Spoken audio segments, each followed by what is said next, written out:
first of all, I want to thank all of you for being part of this. This is very important that we get your feedback on all this. I want to remind you that this is meeting 4. The first 3 meetings, we went over our current strategic plan. We went through all the feedback that had been collected. So we went through, let's see, we did a listening tours for staff, so we had that. We had a parent survey last year. We had parent focus groups. We had a survey on food service, a survey on the DC trip, a survey on athletics, a survey on the musical the year before, and then finally we had a community survey. And I realized today when I was preparing for this meeting that you as a group may not have seen the results of the community-wide survey. As residents, you should have all filled it out. It was part of the village, the park district, and the school district joined together, and we had one survey. And what I will do is email that survey result to all of you so you can see what the results were. Our results were very favorable.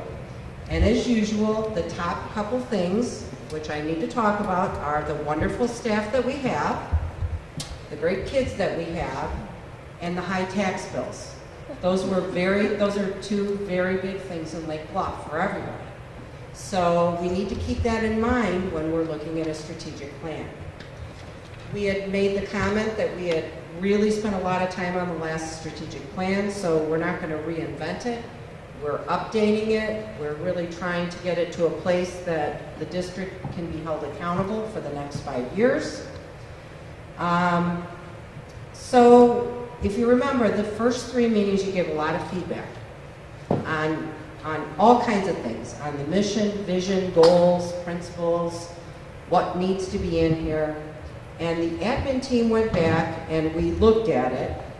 We looked at the data that we can provide to share with the board. The board monitors progress. They set the goals. We try to figure out how to show them evidence that we're making progress on those goals. And that's the important piece, and then we report that out. And as parents and community members, staff, you can see how we're doing with those goals.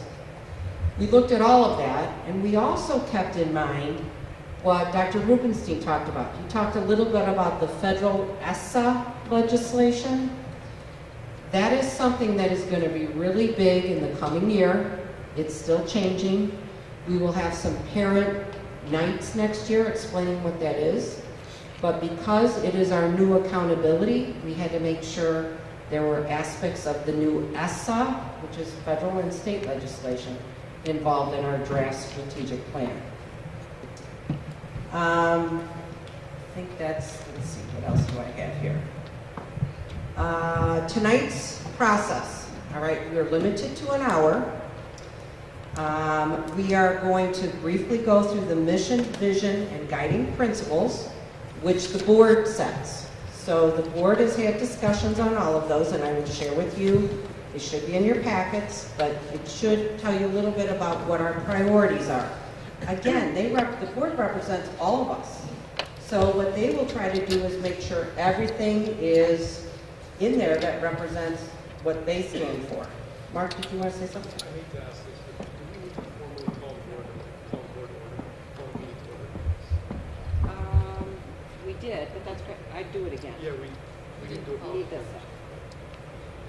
So I think we, I apologize, but I think we called meeting to order in private and closed session earlier, and we really do need to do it. We probably need to open do it session. So it's just before we go any further, it doesn't drag out further. So it's formally, I want to welcome everybody to the Lakeville School District 65 Board of Education, the regular meeting and strategic planning meeting for May 8th, 2018.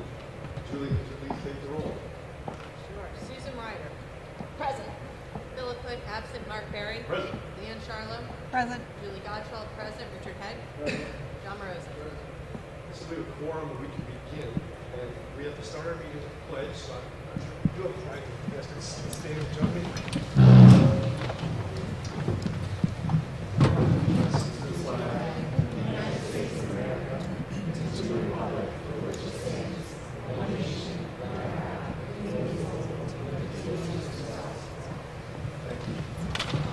Then we have the opportunity for anybody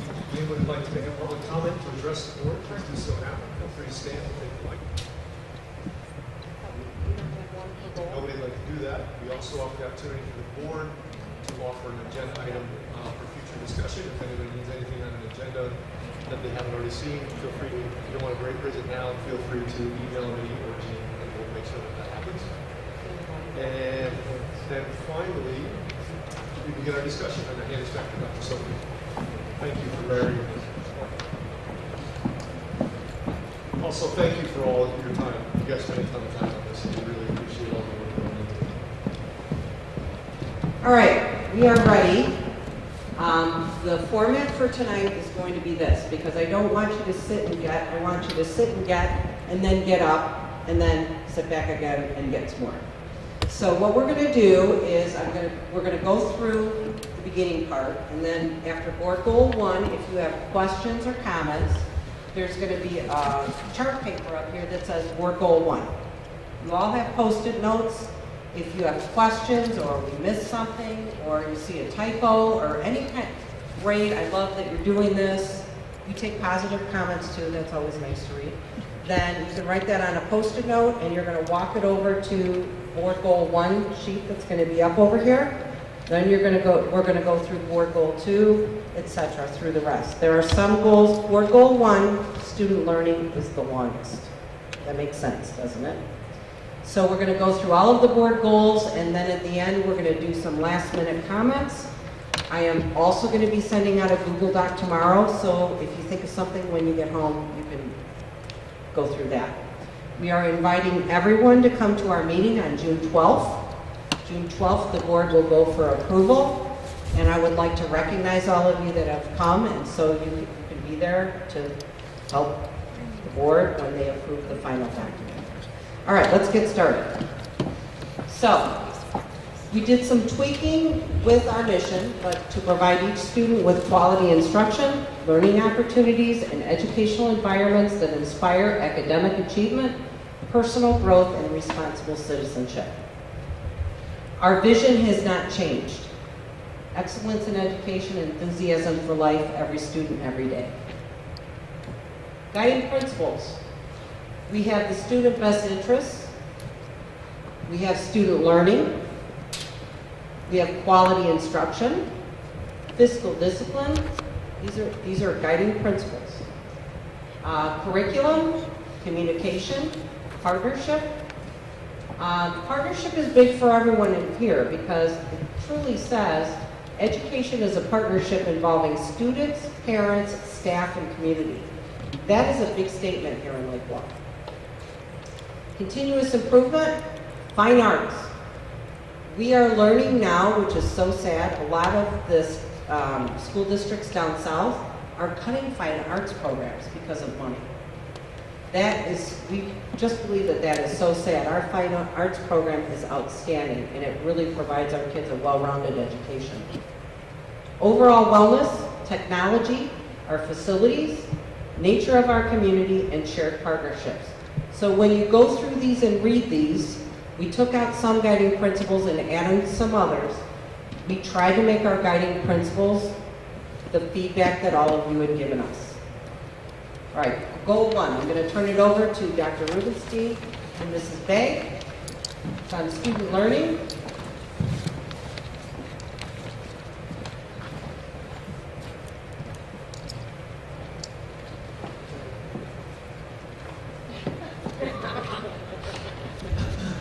It's going to hurt me if I didn't use the microphone. When we, as Dr. Sophie was discussing earlier, when we were looking at the strategic plan, goal 1 is the longest and most detailed goal of the entire strategic plan. It has to do with student learning and really addresses all of the areas of our student learning program. So, really focuses on the student learning experience and making sure that we have a high quality educational program that allows all students to grow and achieve. One of the key themes that we heard all throughout the strategic planning process was that we have some great things going on in our classrooms. That was the first big thing that came through loud and clear, that we wanted to make sure that we were benchmarking both internally and externally. And so Kelly and I are going to talk about how we're doing that throughout the strategic plan here.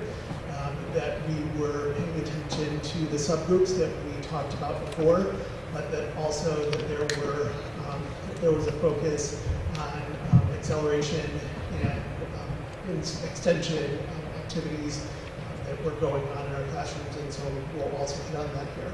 So just very briefly, to orient you all to what's in the strategic plan. So each of the goals has an overarching goal and some sub-goals that it details about why we developed this goal, and if there's any relevant research or what parents and families talked about during the strategic planning process under the about this goal. So I'm going to turn it over to Kelly, who's going to talk about goals 1A through 1D. Hi, everybody.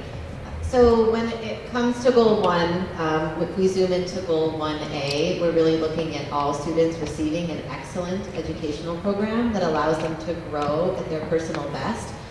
So what this goal is really looking to measure is student growth. And so as we consider the internal measures, we're really looking at reading and math growth measured by PARC, NWEA math. Measure of academic progress is our internal measure, and then the external measure is through PARC. So when it comes to math, we're looking at students that are hitting their expected growth range. When it comes to PARC, we're also looking that students are hitting their expected growth range. So students will be aware of that range, teachers will be aware of that range, and we're designing instruction to meet growth.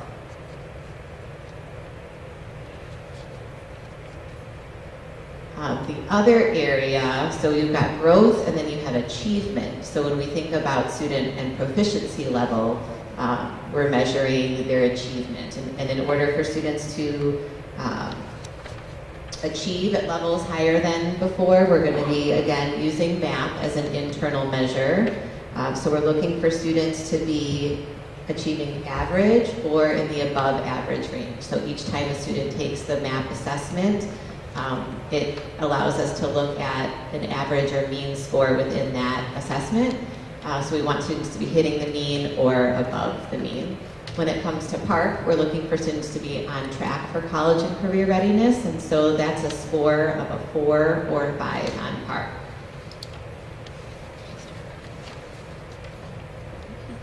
Sorry.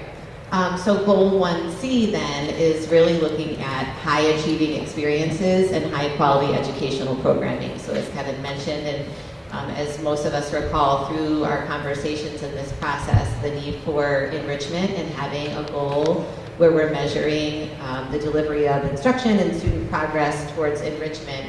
We're going to be looking at internal measure of math and really looking at students that are achieving at the 90th percentile or above on math. And then students that are scoring at the highest level on the state assessment. So currently PARC, we're going to be measuring and documenting the students that are achieving a level 5 on PARC.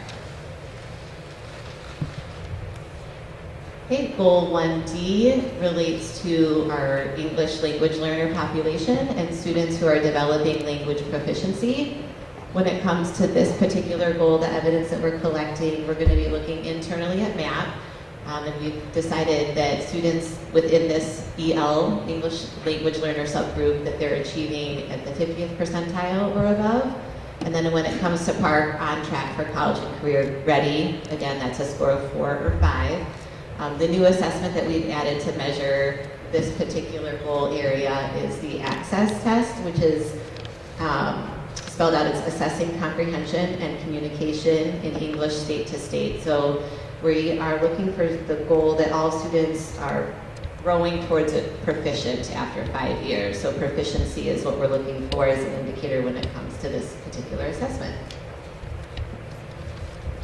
So some of you may be wondering why many of the actions are left why these charts are blank, first of all, and why many of the actions are left as to be determined. And the way that we really structure things is that after we have sort of baseline data, and we have baseline data for some of the measures, but after we have baseline data, we're gonna use that baseline data to drive the actions for the strategic plan. So I will go back to, for example, well, I'll just use this one for example. So let's say that we are underachieving on any one of these measures. So we may have a great number of actions associated with this particular sub-goal for this year until we are meeting our goals along with the strategic plan.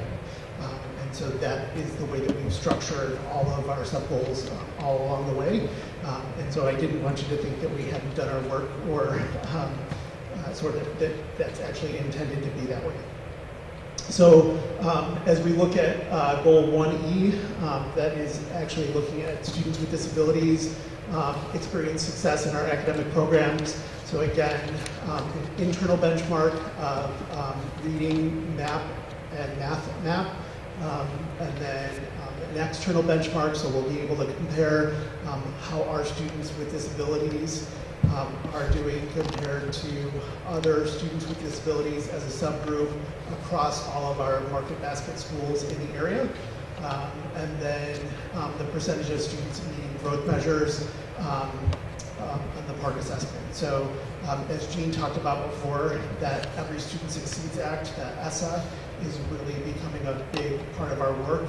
And the reason that we have the percentage of students meeting growth measures is that that becomes 50% of our overall school score. And so that's something that we definitely want to track year to year as that goes on. The next subgroup that we're looking at is a subgroup that we have in each of our buildings. So students from low income backgrounds experience success in our academic programs. Again, same measures that we're using there. And then as we get into these last two goals, so the first one is related to science. So students experience a high quality learning program that allows them to demonstrate proficiency skills associated with science, technology, engineering, and math. So that we don't currently have an internal measure associated with science, but we do have obviously an external measure that students take in 5th and 8th grade. And so that is something that we'll be reporting on there. And then after some feedback about some co-curricular experiences here, we wanted to add this one here. All students experience strong and significant programming infused with STEAM, so the percentage of students participating in STEAM programming each of the school years. And that's actually a nice segue into goal 2. All right, so board goal 1, we tried to encompass as many of our different learners as we had. We will be dropping data into this chart as we present to the board yearly on this. So the data will be very ready for viewing. You may or may not have any questions. If you do, I'm going to give you about a 2-minute, that's all, maybe 1 minute, 1.5. That chart paper over there that's all by itself is board goal 1. If you have a question or a comment, you can run the note over there. And we're going to start our board goal 2 here in a minute. That gets you up and exercising before we move on to board goal 2. There's so few people that can write that one last. Does Blair get it too? Single one, all by itself. Ian was writing the notes, and he wanted to come and give him a note for seconds. She like drew a hat. It's from the office. Sorry. If you think of questions as we're going along, these posted charts are going to be up, so you can always bring your comments back. As long as you put it on the right board goal, that will help us. Our plan is to come up with a question-answer document for all questions, comments, so that you have those. All right, we're going to go ahead and get started. Goal 2. So if you want to look in your packets, goal 2 And our two principals, Nate Blackmore and Margaret St. Clair, will be presenting on that. Hi, everybody. I'm glad you're here on such a nice night. It's very enticing to stay outside. Board Goal 2 involves the students are receiving a well-rounded curricular program that allows them to develop their interests. So we know that learning takes place in and out of the classroom. And it's important now more than ever that students have a well-rounded background in our district that support balance and their lives as learners. So Goal 2 focuses on subjects that will lead to Lake Bluff students understanding the value in engaging in the world around them, leading a healthy lifestyle, in working as part of a team, and then outside of the regular subjects, it's imperative that students in Lake Bluff experience programming that will allow them to explore passion areas, including technology, arts, engineering, and fine arts. So some of the other areas that stakeholders express concern about is the importance of helping students to maintain balance. And along with that, talked about the importance of instilling grit, persistence, and emotional well-being. These are obviously skills that don't develop individually. That is to say that it's very difficult to teach grit, though it is possible to provide options that students can find a passion for and try and instill in them a value of hard work and the importance of working together as a team. So what we'll do is to talk a little bit about some of those goals that we hope to work toward. Go ahead and flip to the next video. So the first goal is going to be measured by surveying our students, and the goal of getting to 100% of students indicating that they feel that they're being offered either a club, an activity, or a sport that interests them. The actions for that would be obviously to survey and to add at least one additional club or activity in order to make sure that those needs are being met. Our next indicator is the percentage of students participating in fine arts programming. The action step there is to continue to review the fine arts programming, reviewing the middle school and scheduling to determine the best alignment and the best practices and offerings for middle school fine arts. And Goal 2C is that all students will learn about the importance of leading healthy lifestyles. Our indicator is going to be the Illinois Fitness Assessment, and our target is the percentage of students testing in the healthy fitness zone. We'll also be reviewing curricular programming and wellness to ensure that all student groups are able to meet healthy fitness zones.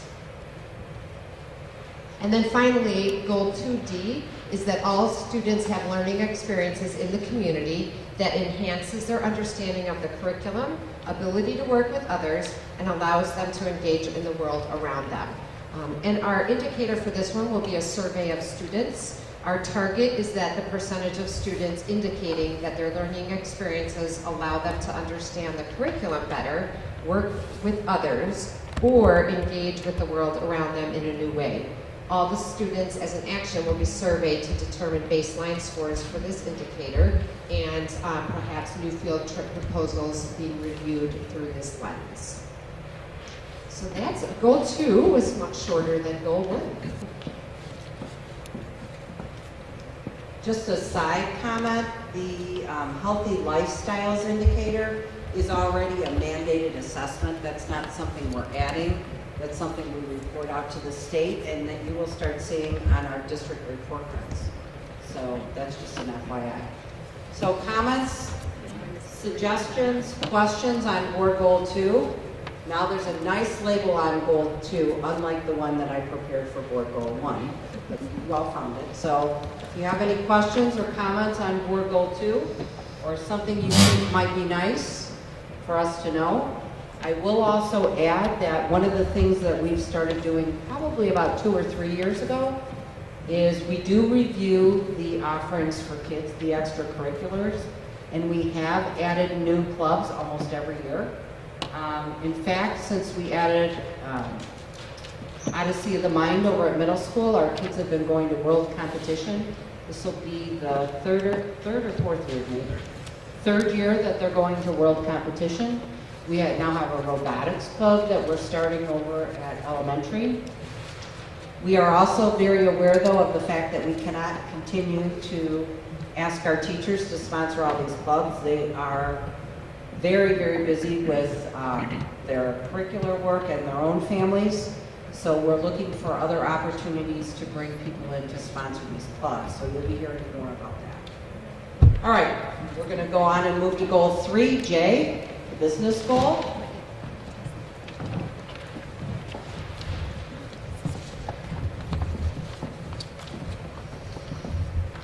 So goal 3 is to ensure long-term fiscal stability and efficiency. Essentially, in order to achieve all the great academic, social, and enrichment goals in the rest of the plan, we know we need to be financially stable. We need to make the most of our resources. We need to prioritize these resources to be efficient, and keep in mind that the tax burden on the community that we all need to pay for this. So I'll go through them individually. Goal 3A, in the last strategic plan was to create a fund balance policy. Our new goal is to just maintain this policy, to set minimum and maximum fund balances, to make sure that we have the right amount of cash in the bank. And essentially, our current fund balance target, 30 to 50% of operating expenditures. We'll monitor this annually and make suggestions if we feel the fund balance is too high or too low. Identify any known ordinary or other expenditures. So if we have a plan a capital plan, for example, which I'll talk about in a second, we may need to hold more money than 50% and it will be delineated within those numbers. Present multiple scenarios every year so that we're sure we're forecasting out far enough in the future, that we're not surprised by anything, and then prepare recommendations for corrective actions if we do fall outside of this range. Goal 3B, establish metrics to regularly monitor the district's financial health. Putting together a dashboard. Some of these metrics would be our variance to budget, which we currently do. Review monthly how we're doing according to our budget. Look at our fund balance, as we said in last goal, as a target, as a percentage of our operating expenditures. Every year the state grades every district based on their finances, so we'll look at that score. We'll also be looking at operating expenditures per people. As Jean was talking about the new federal laws, they really focus on operating expenditures per people by building, so we'll be focused on those metrics. Looking at enrollment and then average class size and student-to-staff ratios to make sure that we're staffing appropriately. Goal 3C, critically evaluate specific areas of operations annually for efficiency and customer satisfaction. So this year we did a lot of work on transportation. I actually had some help from the people in this room. We did a really deep dive into our transportation and I think we understand it a lot better and can be more effective and efficient going forward. The plan is to do that annually, every year, picking a new area to focus on. Planning out for food service, custodial and maintenance, and then whatever needs the most attention in the out years. Goal 3B, develop a long-term facility plan. So we've already engaged our architects. They're working on it right now to evaluate the health of our buildings and to plan out capital infrastructure needs so that we can have a plan in place, and a thoughtful spending plan so that we can maintain our buildings. As part of this plan, I want to bring out various experts to look at energy efficiency and have projects to make sure we're the most energy efficient as possible. Security experts, look at other districts for examples of classroom furniture so that we can be as flexible and provide great learning environments, remain on the cutting edge. Look at technology. We have a technology partner who can assess our technology infrastructure, compare that to other schools, and then incorporate all of this into a 20-year spending plan so that every year we have a plan to spend our capital budget and we know what we're going to do and we can plan it out and do it most efficiently and effectively. And then the last goal, 3E, improving financial communication and transparency with the community. So the indicators here are to produce a comprehensive annual financial report, which is a very detailed document, but it's intended to be like a corporate annual financial report. It's more user-friendly. It provides a lot of information, historical information, and information about the district. And so there's an award given for this, and the goal is to be awarded that certification every year. The McKinney Meritorious Budget Award is really the same type of document for budgets. It presents in easy to understand language what the goals are for the year and how you're developing your budget and plan to spend your money and where the money comes from. And then to do more of a district at a glance, which is like an abbreviated version of the two above, lots of pictures, very few words, really understandable, just showing the key information that people in the community would be interested in knowing and understanding. And then also to just continue to maintain the balanced budget, which is a goal that we do. What Mr. Khan did not share with you is that the awards that he just talked about, the CAFRA award, we received that award this year. It's the first time, I think it's the first time the district ever received the award, which is really an award to say it's an excellence in financial reporting. I think that goes without saying that Jay has done a great job with that. But what I found through reviewing the community survey is that the community itself doesn't feel like they're on top of it. And we try to communicate through the On the Bluff, our newsletter with the village and the park district, but it looks like we're going to have to do a little bit more. And one of the things that we're going to do is this document that he's going to start next year called A District at a Glance, that is going to give a little bit more input once a year. The other thing that I'm planning on doing next year is going ahead and sending, instead of district newsletters myself, I may be sending those reports to parents, because many of you would like to read how we're doing financially and what's going on. I also wanted to make a comment that planning ahead for our facilities is really important. Many of you probably don't know that we have a very aging boiler system in this brand new building. So we kind of take a gamble on that every year, and it's important that we start saving for that boiler in the building. Many of you, I think we talked about it earlier in the year, in our LBES building, 9 years old, almost all the air conditioning units are out. We have to replace all of them at a cost of just under $1 million that was not in the budget. So these are things that we have to do the best we can at planning for those. Goal 4 on communication. Parents and families in our community understand what is happening within our school communities. Research shows that although teachers play a crucial role in students' educational development, effective parental involvement at all grade levels is what increases student achievement, improves attendance, reduces dropout rates, and increases community support to the school. So, parents are involved in the education of their children. Parents take a survey, it's called the 5 Essentials Survey. It is a mandated state survey of parents given at least once every 2 years. We give it every year. And the specific question that we'll be looking at is the percentage of parents indicating that they have been contacted personally about their child's academic achievement at least once or twice per semester, or in our case, trimester. Percentage of parents indicating that teachers have let them know what students are working on at least 2 to 3 times per month or more. So you fill out that survey, and that survey data we will be reporting out yearly, so we monitor that. Parents and families are in communication with the district on important topics. Again, the question from Illinois 5 Essentials, we will be looking at the question that says the percentage of parents indicating that the school or district has made them aware of the important information and news about the school and district, quote unquote, often or more. The other question we'll be looking at is the percentage response rate in district surveys at or above 50%. So those are things we'll be looking at. Members of our community are in touch with what is happening in our district. We'll be looking at the number of hits on our new website, which will be rolled out sometime this summer prior to the new school year.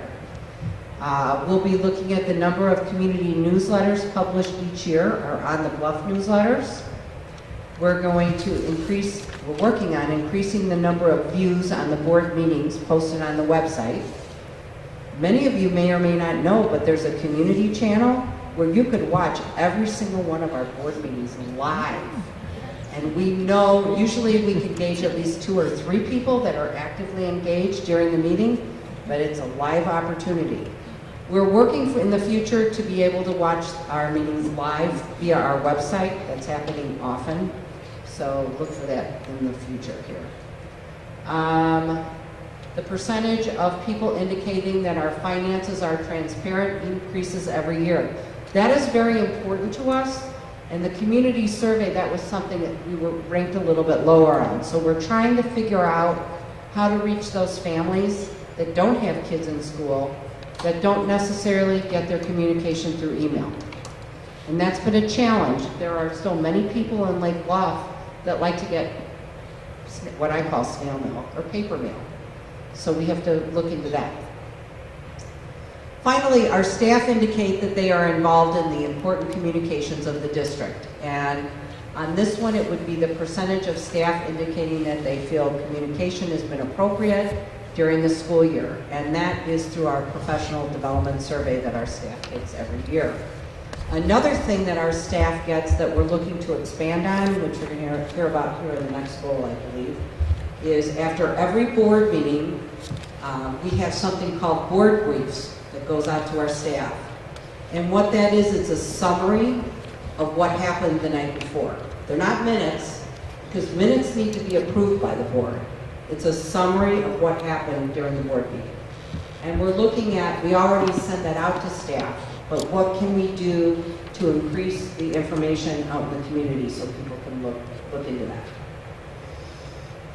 Questions on, I forgot about Jay's goal, board goal 3. We have board goals 3 and 4 up here, finance and communication. I'm going to give you a couple minutes, write down any questions, comments, suggestions, run over to board goal 3 or 4 and put them on, and then we're going to move to board goal 5 and 6.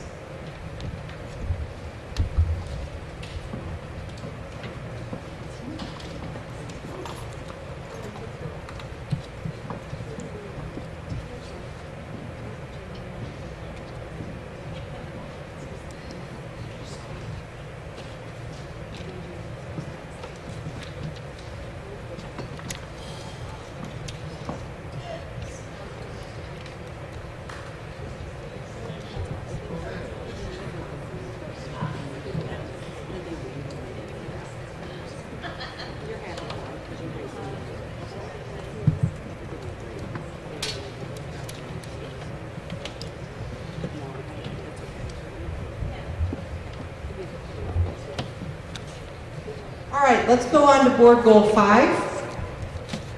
Board goal 5 is on Lake Bluff 65 being an active community partner. It was obvious to us through both the feedback on our surveys, I think the way that our board represents this community, and my work in all the community committees that I work on, that it is very important Lake Bluff 65 is an active community partner. So what we're doing with this goal is we have several indicators. They're mostly reports or review of something. So yearly we need to look at our intergovernmental agreement. That's IGA stands for Intergovernmental Agreement with the village on our surveillance and crisis planning. We work regularly with the police and the village on all crisis planning issues. And as I shared before, our police have access to our video cameras in the case of a crisis, which is, we're one of the first in the state to have that kind of agreement. Our library has an intergovernmental agreement for library services for all of our district students. So now our Norwood kids and some of our other unincorporated kids, they all have access to the library, which is really a great equalizer in using the library in our schools. The Park District, we review crisis plans and programming with them on a repeated basis. They offer preschool, many of their kids come to school here. They have after-school programs. We really try to work closely with the Park District in coordinating our services. Lake Forest 67 and 115, we will be providing data to the board on at least an annual basis about the collaboration experiences we've had with both their elementary and high school districts. And every year we have to review the intergovernmental agreement because we do have a shared data agreement with the high school. So again, what that means is we share our data with them on students, and they need to share their data with us so we know how our students do when they get to the high school. Finally, there needs to be a report to the board on all the different community organizations we work with. Our administrative team and our principals are very involved with North Shore districts. We're very involved with Lake County districts. We're very involved with LEAD, our great organization of which we have one of their big representatives here. Charmed, which is a foundation that donates money for learning experiences for leaders.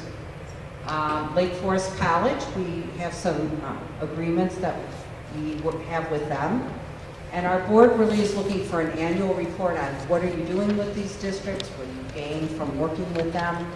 I think we shared one of our most exciting professional development opportunities this year was palling up with Libertyville. Libertyville, all 300 and some odd teachers came out and teamed with our teachers for a day in September. It was a totally awesome experience. Teachers love to learn from each other. It was a great professional development experience. So we will review our intergovernmental agreements, continue to work with our community agencies, share our data with Lake Forest High School, and show our accountability through reporting on our relationships with other agencies. I'm going to move right into 6, and then you can make comments on 5 and 6 together. And I'm going to turn that over to Dr. Rubenstein and Ms. Rohr.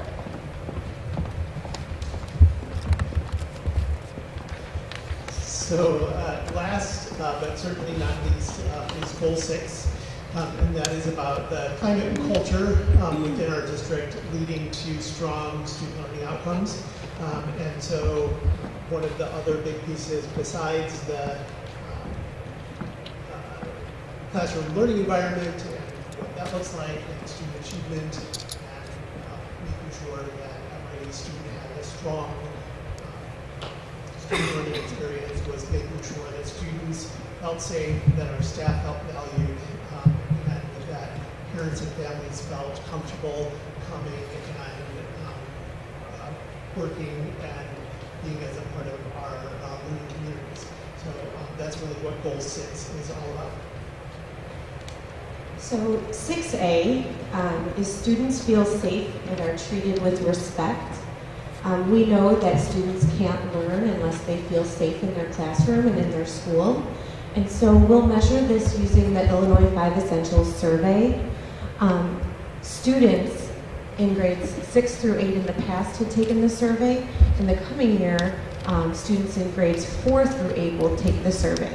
And they'll respond to statements such as, I feel safe and comfortable with my teachers at this school. And then also my teachers treat me with respect. So 6B, our staff enjoyed working in our schools.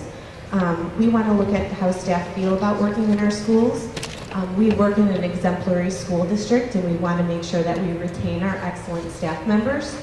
And so again, we will look at our 5 Essentials survey data and what our teachers report out for statements such as, I wouldn't want to work in any other school. I would recommend this school to parents seeking a place for their child. And then teachers feel respected by the principal. And then the last 2 indicators here are really about parents and families feel comfortable with the education that their children are receiving. So the indicator is overall, how satisfied are you with the education your child is receiving at the school, and how comfortable are you sharing your concerns with the school leadership team? Those are both things. One of them comes from the Illinois 5 Essentials survey. Another one is going to be on the community survey that is in the process of being developed. And so that is part of that culture and climate. And then this last piece here is about students who are chronically absent. So this is another part of that accountability piece. The board gets regular updates about students who are attending school on a regular basis. And beginning with the next school year, this also becomes a part of our accountability measures. So actually 20% of our overall score is based on the percentage of students who are chronically absent to school. And so that is really a big piece of the puzzle here. So the percentage of students who are chronically absent and the percentage of students who are on time to school each day will be reported out to the Board of Education annually. Something that you should also know is that as of January 1st of 2018, and we have not talked about this with parents and families as of yet, as of January 1st, 2018, the law surrounding excused and unexcused absences changed. And so the definition of excused and unexcused absences really is very, very similar. So excused and unexcused absences are really, it's a little bit of a misnomer, so it's really all unexcused absences, with the very few, there are limited exceptions to that, and so that's what we're talking about here with our students regularly attend school on time and regularly attend school in this last bit here. I will turn it back over to Jean.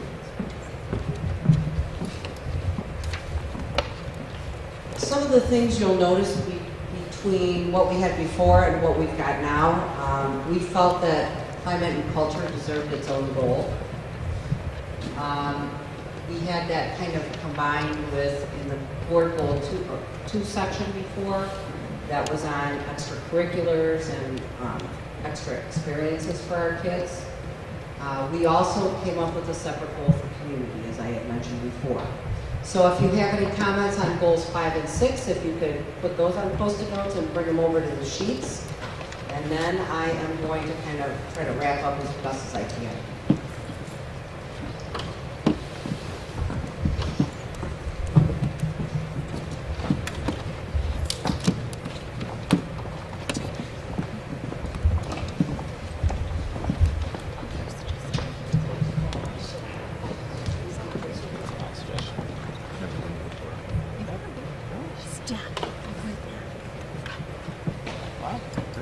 I haven't been in a while. I haven't been more authentic. How did you get in this shop? I haven't been in a while. It's perfect. Great, good suggestion. Margarita Monday. It was a sport. What day is it today? It is Tuesday. Couple last minute comments. Again, we really tried to take our existing strategic plan, hear from all of you, hear from the community through different surveys. One thing we felt was pretty important that came out of here is that since I've been here, we did a parent survey the first year I was here, and we did a parent survey last year, and we're really going to be in the process of designing a parent survey that we do every year. So that's going to be important. We need to hear from our parents about what's going on in our schools. A couple other things, you will have a vested interest in following our data on this strategic plan, and so I'm giving you a couple cautious heads up. The 5 Essentials survey that you saw throughout here, we've been told, is changing. We don't know what that is yet, we don't know what the name is, but that's kind of the nature of our job. We get used to something, we start getting trend data, and then it's changed. So just beware that we may have something that's not comparable during the course of these 5 years, but you need to be aware of that. We already mentioned that Park is changing. We don't know the name of what they're doing for that. We know that it's going to be similar to Park, but we don't know much more than that. So you need to know that we try to keep things as stable as they are, but things do change during the course of the 5-year plan. It is our job now, we're going to be taking all of your feedback and questions and putting them in a document and answering them. And then we're going back to the document to see, did we miss it? Is it covered somewhere else? Because all of your data is very important to us, all your feedback. So we still have to do that. We have to go in and clean up. We have to change some things under the actions. We have to make it look pretty. All those things. And then we will be bringing it to the board for approval on June 12th. And I will have Shelley send out a document as we get closer to that meeting so we can make sure that we honor all of you that come, because you've really helped us a lot in this process. You know, a strategic plan is really a roadmap for our future. And when you think about this, I'd like you to think about it globally, because we need to make sure we hit all of these areas, but I want to make sure we haven't missed an area. And I know the board wants to make sure that we haven't missed an area. So make sure you take a look. We will take all of your feedback very seriously. Questions that are asked, we're going to be putting in a document. Give us a little bit of time. That won't be out tomorrow. But we will get it out to you with answers so that all of you can see it. And you will see a finalized document when we send it to the board for approval. You will see it before the board approves it. I will send you the documents the same time we'll send it to the board.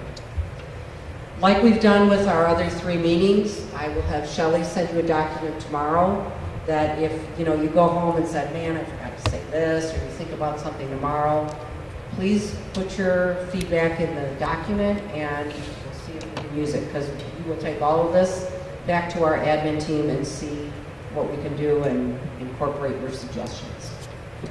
Comments or questions at all? All right, I know our board president has a couple final closing comments.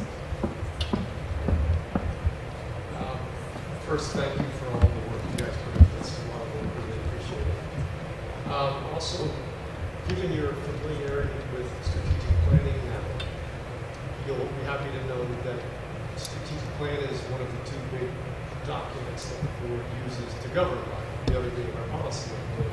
Kind of dictates a lot of what we do. And because you're all so familiar with the strategic plan, I thought it would be an opportunity to advertise the fact that there is a school board election coming up in next April, a year from now. And there will be 3 openings on the school board at that time. And there are some hoops you have to jump through a little bit in the community to run. We have a caucus, Gold Lake Bluff, that has their community meeting, I believe, in December. There's a packet that the county requires you have to fill out that the Gold Lake Bluff helps people prepare. But we would encourage anybody who's interested to please reach out to a board member you may know or myself. We'd be happy to sit down and talk to people and give them some background as to what it means to be a board member, and work with you on moving forward and stuff like that. Because, like I said, there will be 3 opportunities, and it is incredibly rewarding. It takes some time, but it's incredibly rewarding. We hope you consider it. It's something to think about. Thank you. I will be also, there's an information night, I think it's in October or November, sponsored by Gold Lake Bluff and Mark and a board member or a couple board members. If we have a couple, we have to post it. Along with the School Board Association person will be out just to answer questions and talk about it. The deadline for your petitions is December, and then elections is in April of next year. So just some last minute comments. I want to thank the administrators because they've all put in a lot of time on this. I want to thank all of you who have put in a lot of time. Please stay in contact as we move to start studying different things. We'll look for parents, and our parents have really been wonderful on sitting on committees and giving us very valuable feedback this year, and we will continue to do that. So now we are moving on and have more of a meeting. All of you are welcome to stay for it. If not, you're also welcome to go. So thank you again, and we will be getting a document from you tomorrow. Thank you. Thank you all. Board members need to come up towards the front.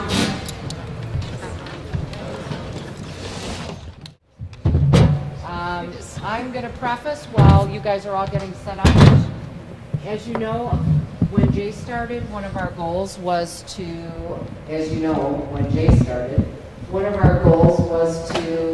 approve the tentative budget before the summer hits, rather than approving the tentative budget in August and then the permanent budget in September. So this is the second year we're bringing you the budget parameters first. The May 22nd meeting, which I will be reaching out to all of you tomorrow to see who's coming, make sure we've got quorum. We will be presenting our first tentative budget look at. The June meeting, we will be asking for approval of the tentative budget. Then if you remember, we bring it back to you in August after summer changes and go for final approval in September in a nice routine for it. So with that, I'm going to turn it over to Jay. And then we've got approvals. Okay.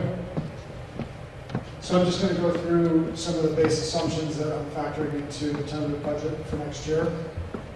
The revenue is based on the 2017 tax levy that was passed in December. If you recall, the CPI was 2.1%, so we're projecting operating funds to increase by 2.6%. The difference being new property revenue, 2.1% increase to existing property owners. And then our debt service revenues and expenses are both going up by schedule by 1.2%.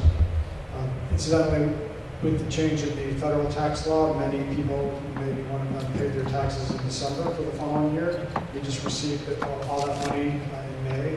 Paid in December, it was about 25% of our total levy, over $3 million, which we're earning interest on now. So the interest revenue will be higher next year. Our state revenue assumptions will be based on the state's new evidence-based funding law or model. So we used to get what we call general state aid. We got a separate payment for special ed and a separate payment for English language learners. These have all been combined into one formula. It's based on our student characteristics. And we have received 100% of it this year, as opposed to many years in the past where we didn't count on it because it was only prorated. So I'm expecting to receive 100% of it again next year, and that will be split between the ed and ONM funds. We chose to go to all full-day kindergarten this year, so we're not charging tuition, which will decrease our tuition revenue by $150,000. But we did reinstate the bus fee this year, and I'm expecting about $50,000 from that. So a net decrease of $100,000 for fees. Salaries, the increase in the teacher contract is basically a flat schedule, so this 3% step increase. We'll bring the classified staff increase for approval tonight at 3.25%, and the admin increases at 2.85%. We're going up by a half a full-time equivalent for certified staff, which is basically our additional full-time kindergarten staff with a slight reduction in some math co-teaching. And then we have one retiree this year. We did have a poorer than part of the normal insurance renewal. Our PPO is going up 7.7%. The co-op in general had poorer experience, and then our individual district experience was worse than last year. So this is the biggest increase we've seen in insurance for quite a while. What's the net on that total of the three of them? The net on our entire benefits will go up about 5%. So between the insurance and all the pension and payroll taxes, it's a net benefit increase of about 5%. Absolute dollars, how much? Roughly. Let's get you back to 10 million, so $500,000. plus than that, a couple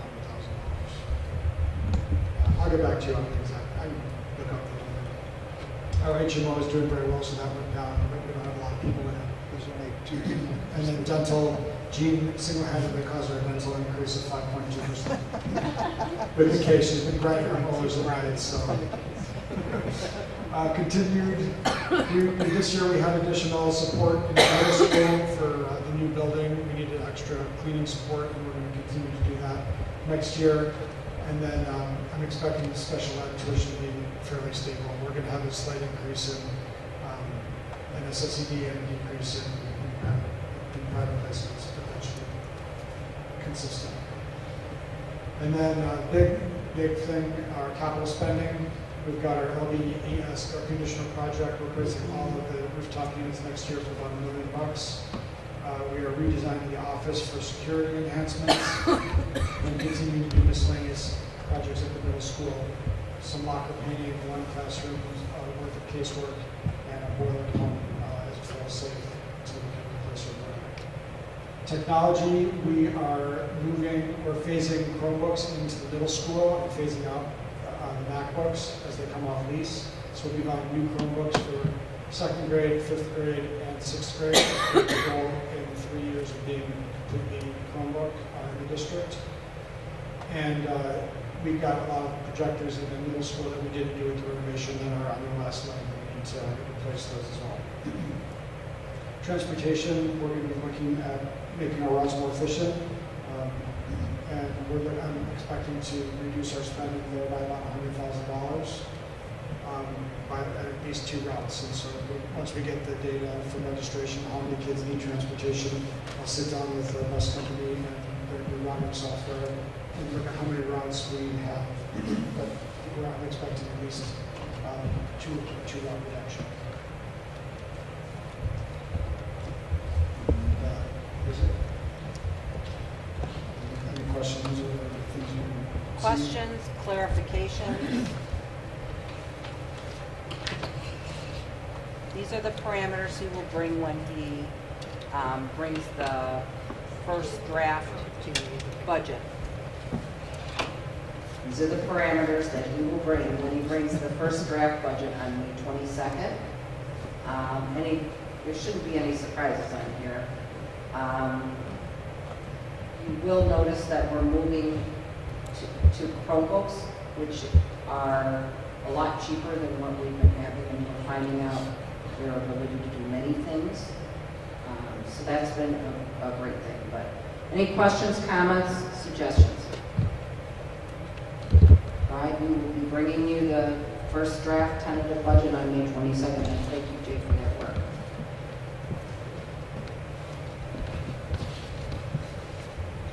Now we're going to the salary range discussion. Now we're going to the salary range discussion, which will be very brief.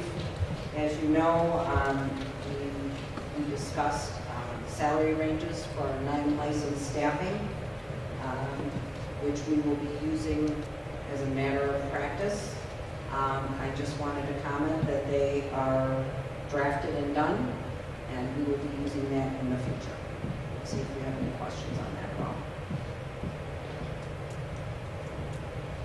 All right, then we will be moving to action items with discussion, so I'm going to pass you the microphone. All right, action items for discussion. 7A, the approval of the 2018-2019 non-licensed staff compensation.